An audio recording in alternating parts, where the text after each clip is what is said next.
Previously on Alan Wake. I came to Bright Falls with my wife, Alice. Thank you for coming here with me.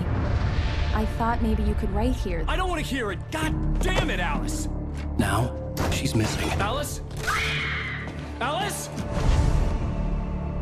I woke up behind the wheel of a crashed car. I'm missing a week. I was attacked by shadowy men straight from a nightmare.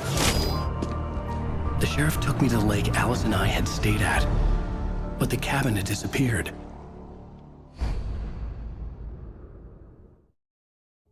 True what they say about the fall and the sudden stop at the end. I'd lain here in the snow while the lurid chain of scenes that had led me here kept playing in my head. A rerun of my own private snuff movie. A memory of my corpse. Alone at my own wake. Thinking in metaphors again. The femme fatale was gone. Only a sour taste remained of the kiss that killed me. This was a late goodbye. 13 years after I'd gotten my revenge. It had finally caught up with me. It had been a long time to bear the pain. My blood painted the snow red. A gruesome slushy dissolved all the scattered painkillers and leisurely dripped down to the sewer, mingling with the bile of the city, becoming one with it. I can see them now, my wife and my baby. Honey, I'm home. In spite of its human mask, to describe the dark presence as intelligent would have implied human qualities on something decidedly inhuman.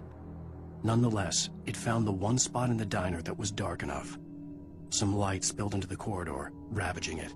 But it took the pain. Horrible as it was, the writer would soon fix that. He would be coming to the one place where it still had power. The kidnapper fired his gun one last time, and the shadow vanished into the darkness it had come from. See? Nothing to it, Wake. The thought of Alice in his hands was revolting. We stood on the wooden platform of Lover's Peak, the waterfall on the mountain behind us, the lights of the radio mast blinking red in the heights above. I fought with the urge to take a swing, force myself to speak. Let's cut the act now.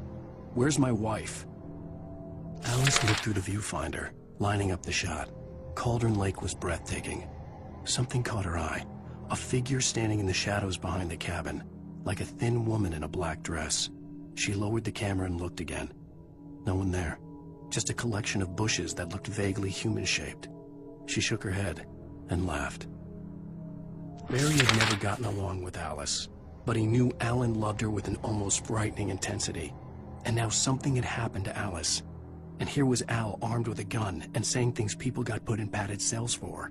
It was as if his friend had experienced a massive psychotic episode and was now totally disconnected from reality. It scared the shit out of Barry. The air in the visitor center was heavy with an awful smell, as if some rotten drowned thing had crawled up from its grave. Rusty kept coughing blood. My eyes were drawn to the twisted shape of his broken leg. The attack had been vicious. Max whined in his cage.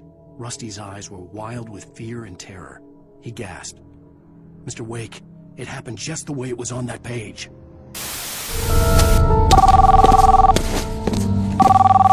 Barry Wheeler speaking. This is Rose. Rose? I found Mr. Wake's pages. Oh, you sweet, brilliant girl. Could you and Mr. Wake come get them? I live in the trailer park outside the town. We'll be there in less than an hour. Bye now. See you soon.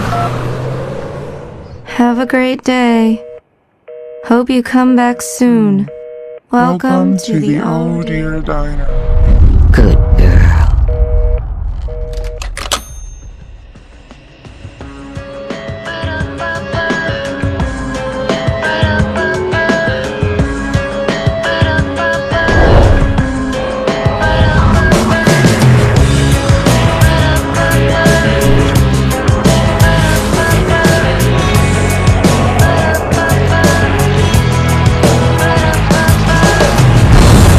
Come here.